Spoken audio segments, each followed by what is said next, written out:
안녕하십니까? 역사의 거대한 흐름 속에서 부와 권력의 흥망성쇠를 탐구하는 시간입니다. 혹시 여러분의 지갑 속에 있는 돈이 은행 계좌에 찍힌 숫자가 어느 날 갑자기 그 힘을 잃어버릴 수 있다는 상상을 해보신 적이 있으십니까? 개인의 삶을 넘어 한 국가의 운명을 좌우하고 세계의 질서의 판도를 바꾸는 것, 바로 기축통화의 힘입니다. 기축통화란 국제무역과 금융거래에서 중심이 되는 화폐를 말합니다. 오늘날 우리에게는 미국 달러가 바로 그 역할을 하고 있죠. 하지만 역사 속에서 영원한 것은 없었습니다. 포르투갈의 헤알, 네덜란드의 길더, 그리고 영국의 파운드화까지 시대를 풍미했던 기축통화들은 모두 흥망의 주기를 거쳐 역사의 뒤안길로 사라졌습니다. 오늘은 그중 가장 최근의 사례이자 우리에게 가장 생생한 교훈을 주는 대영제국의 파운드화 붕괴 과정을 낱낱이 파헤쳐 보고자 합니다. 단순히 과거의 이야기가 아닙니다. 이것은 오늘날 달러의 미래를 비추는 거울이자 다가올 미래의 10년을 예측하는 로드맵이 될 수 있기 때문입니다.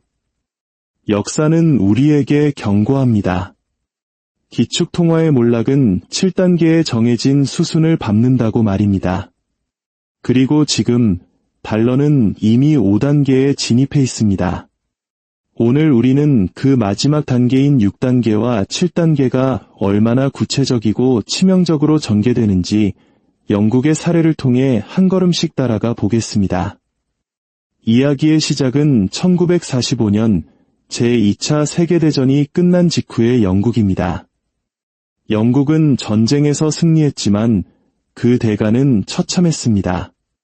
경제는 파탄났고 미국의 막대한 빚을 졌으며 식민지들은 서서히 독립을 향해 움직이고 있었습니다. 이는 마치 전쟁의 폐허 속에서 모든 것을 새로 시작해야 했던 우리 대한민국의 모습을 떠올리게 합니다. 1815년부터 세계를 지배해온 파운드화의 위상은 사실상 미국의 차관의 의존에 겨우 유지되는 허상에 불과했습니다. 당시 1파운드는 3달러라는 높은 가치를 지녔지만 이는 인위적인 환율이었습니다. 그리고 마침내 6단계, 신뢰의 상실과 대안 찾기의 막이 오릅니다. 미국은 영국에 돈을 빌려주는 조건으로 1년 안에 파운드화를 달러로 자유롭게 바꿀 수 있도록 하는 태완성을 요구했습니다. 1947년 영국이 마지못해 이 약속을 이행하자 끔찍한 일이 벌어졌습니다. 전 세계가 기다렸다는 듯이 파운드화를 던지고 달러를 사들이기 시작한 것입니다. 불과 6주 만에 영국의 외환보유고 4분의 1이 사라졌고 영국은 다급하게 태완 중단을 선언해야 했습니다. 파운드화의 신뢰에 첫 번째 균열이 생기는 순간이었습니다. 결정타는 1949년 9월에 터졌습니다. 더 이상 버틸 힘이 없었던 영국 정부는 파운드화의 가치를 30% 절하하는 충격적인 발표를 합니다. 1파운드당 3달러에서 8달러로 하룻밤 사이에 그 가치가 폭락한 것입니다. 상상해 보십시오. 여러분이 평생 모은 재산이 다음 날 아침 30%나 사라진다면 어떻겠습니까? 파운드와 예금도 영국 국채도 모두 그 가치를 잃었습니다. 한번 무너진 신뢰는 걷잡을 수 없었습니다. 사람들은 다음 평가절하가 오기 전에 서둘러 파운드화를 팔기 시작했습니다. 1950년대 내내 세계 각국의 중앙은행들은 보유고의 80에서 90%를 차지하던 파운드화 비중을 줄이고 달러를 사들였습니다. 거대한 배가 서서히 침몰하는 것처럼 변화는 점진적이었지만 거스를 수 없는 흐름이었습니다. 1955년 마침내 달러는 총 보유액 기준으로 파운드화를 넘어서며 새로운 기축통화로 등극합니다.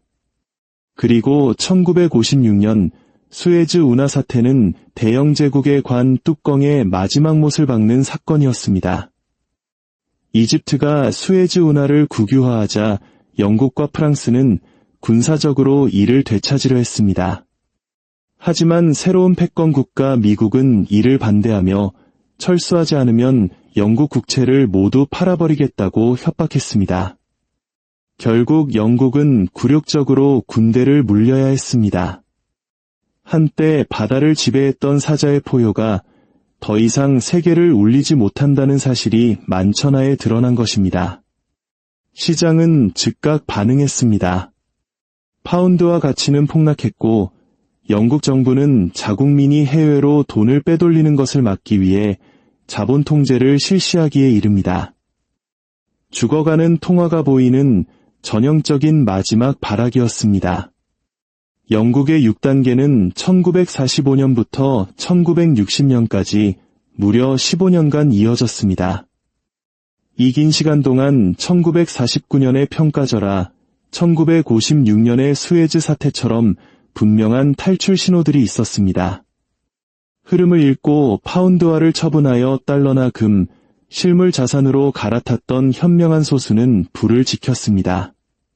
하지만 대부분의 사람들은 정부의 말을 믿고 파운드화는 절대 무너지지 않는다는 막연한 희망에 기댔습니다.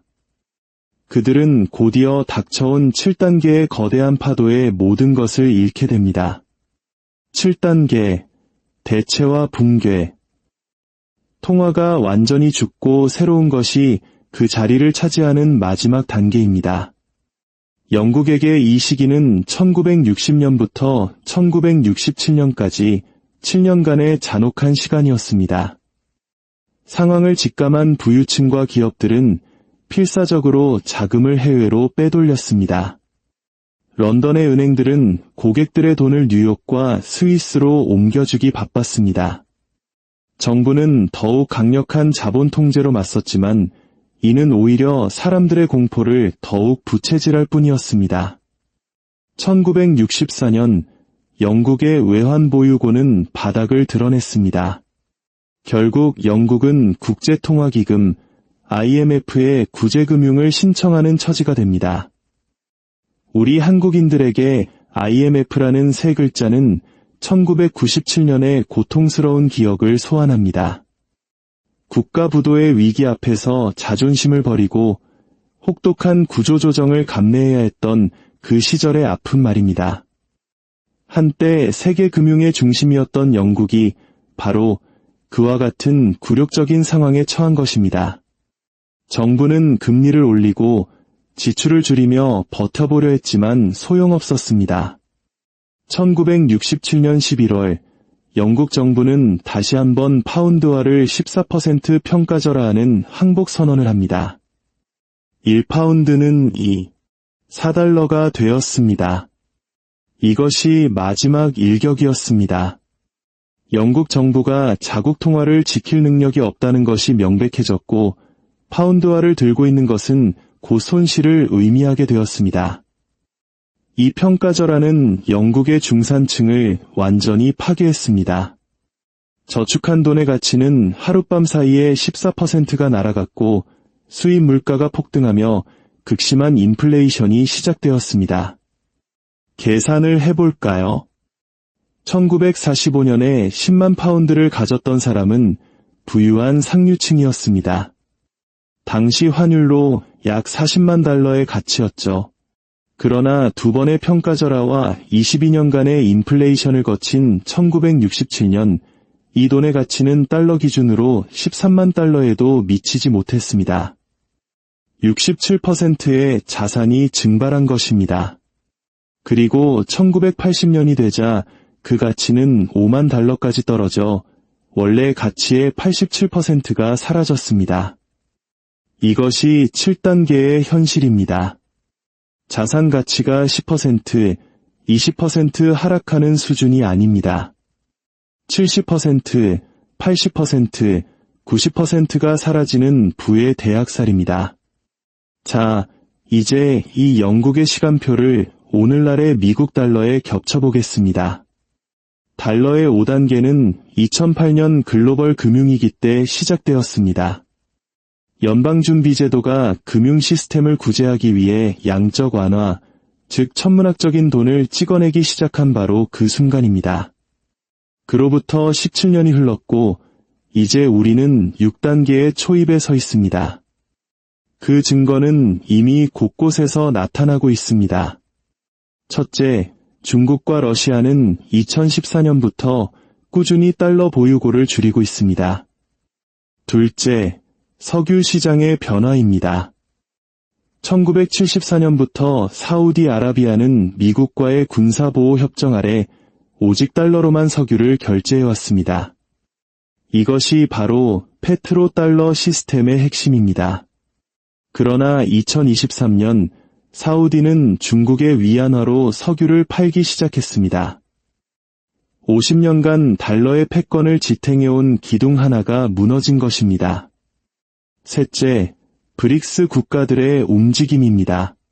브라질, 러시아, 인도, 중국, 남아공 등 세계 인구의 40%를 차지하는 이들 국가가 달러를 대체할 공동통화 발행을 공공연히 논의하고 있습니다. 넷째, 각국 중앙은행들의 기록적인 금 매입입니다. 2022년과 2023년 전 세계 중앙은행들은 1950년 이래 가장 많은 양의 금을 사들였습니다. 이는 1950년대의 파운드화를 버리고 달러와 금을 택했던 모습과 정확히 일치합니다. 이 역사적 패턴을 바탕으로 앞으로 다가올 10년의 시나리오를 예측해 본다면 다음과 같습니다. 이것은 확정된 미래가 아니라 과거의 교훈을 통해 그려보는 하나의 가능성입니다. 2025년에서 2027년 6단계 초입, 더 많은 국가들이 달러를 우회하는 양자 무역 협정을 맺을 것입니다. 세계 외환 보유고에서 달러의 비중은 현재 58%에서 50% 수준까지 하락할 수 있습니다. 2027년에서 2029년 6단계 중반, 영국의 1949년 평가절하와 유사한 첫 번째 충격이 발생할 수 있습니다. 미국 정부의 부채 위기, 지정학적 사건, 혹은 통제불능의 인플레이션이 그 방아쇠가 될 수 있습니다. 이 사건으로 달러는 짧은 기간 안에 15%에서 25%의 가치를 잃을 수 있습니다. 2029년에서 2033년 6단계 후반, 모두가 달러가 죽어가고 있음을 알게 되는 시기입니다. 미국 정부는 자본 유출을 막기 위해 자본 통제를 시행할 가능성이 높습니다. 해외 투자가 제한되고 자금 이동이 어려워지는 혼란이 발생할 것입니다. 이 시기 말 달러의 기축통화 지위는 사실상 끝을 맞이하게 될 것입니다. 그리고 마침내 2033년에서 2035년 7단계가 시작됩니다. 영국의 1967년과 같은 통화 위기가 닥칠 것입니다. 연준이 금리를 아무리 올려도 시장에 아무리 개입해도 달러의 가치를 방어할 수 없게 됩니다. 또 한 번의 대규모 평가절하가 발생하며 달러로 표시된 모든 자산의 가치가 폭락할 것입니다. 이는 극심한 사회적, 정치적 혼란을 야기할 것입니다. 2035년 이후 새로운 질서의 등장, 붕괴 이후에는 새로운 시스템이 등장합니다. 현재의 흐름으로 볼 때 브릭스 국가들이 주도하는 금이나 석유와 같은 실물 상품에 의해 가치가 보장되는 새로운 디지털 기반의 통화 시스템이 그 대안이 될 가능성이 높습니다. 달러가 하루아침에 사라지지는 않겠지만 국제 무대에서는 보조 통화로 그 위상이 격화될 것입니다. 그 결과 미국의 생활 수준은 현저히 낮아질 것입니다. 한때 기축통화국이 누렸던 엄청난 특권은 사라지고 미국인들은 상대적으로 더 가난해질 것입니다. 역사는 말합니다. 한번 잃어버린 기축통화의 지위는 결코 되찾을 수 없다고. 그렇다면 이 거대한 흐름 속에서 우리는 무엇을 해야 할까요? 역사의 교훈은 명확합니다. 첫째, 모든 자산을 하나의 통화, 특히 달러에만 묶어두지 말라는 것입니다. 자본 통제가 시작되기 전에 자산을 다각화해야 합니다. 둘째, 금과 같은 실물 자산을 보유하는 것입니다. 금은 지난 모든 기축통화의 붕괴 속에서 유일하게 살아남은 자산입니다. 셋째, 부동산이나 필수재를 생산하는 기업처럼 통화 가치와 상관없이 실질적인 가치를 지니는 자산에 주목하는 것입니다. 제가 오늘 말씀드린 시간표는 영국의 사례를 바탕으로 한 예측입니다. 기술의 발전으로 그 속도는 더 빨라질 수도 혹은 미국의 노력으로 조금 늦춰질 수도 있습니다. 하지만 큰 방향은 이미 정해졌습니다. 역사의 수레바퀴는 굴러가기 시작했습니다.